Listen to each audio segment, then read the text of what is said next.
Get unlimited access to all of our CPE courses at www.teachucomp.com/unlimited CPE. In this lesson, we'll examine 3 types of payments which do not need to be reported as part of tip income.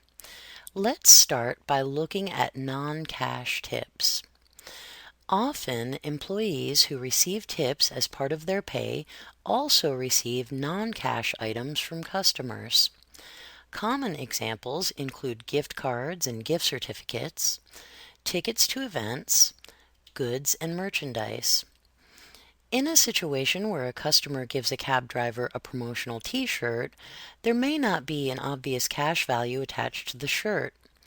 However, if the same customer gives the cab driver a $50 gift card for a gas station, there is a specific and obvious cash value associated with the card.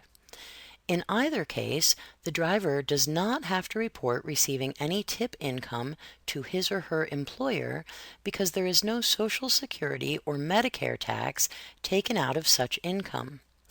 However, the driver must keep track of non-cash gifts because their value must be reported to the IRS at the end of the year. It is important for employees to understand the differences between tip income reported to an employer as compared to tip income reported to the IRS. Another type of payment that does not have to be reported as tip income is a service charge. A good example of a service charge can often happen when large groups of people dine out. Although tipping is usually something that is technically optional when dining out, many restaurants maintain a policy of adding a certain percentage onto the total bill of large parties. Such policies must be posted and are usually mentioned on the menu.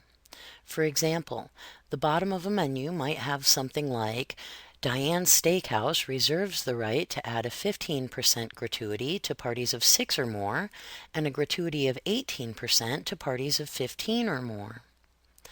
Such gratuities, even if paid to the food server at the end of the night, are service charges, not tips, and they will be taxed as part of the employee's regular income.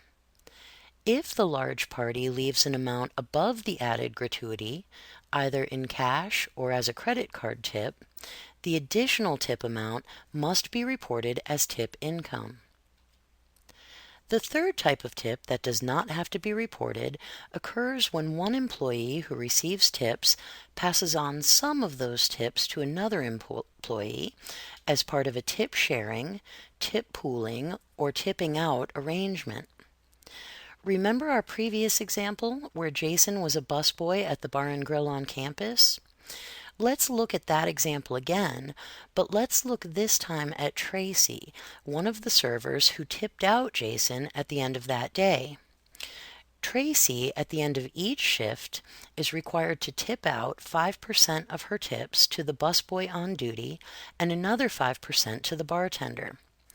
At the end of that day, Tracy earned $75 in cash tips and another $25 in charge card tips for a total of $100 in tip income.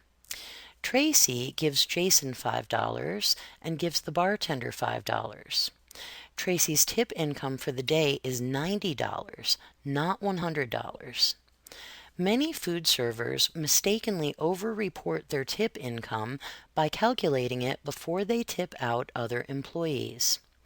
Because Jason and the bartender must report the tip-outs they receive from Tracy as part of their respective incomes, it does not make sense for Tracy to report that $10 as part of her income.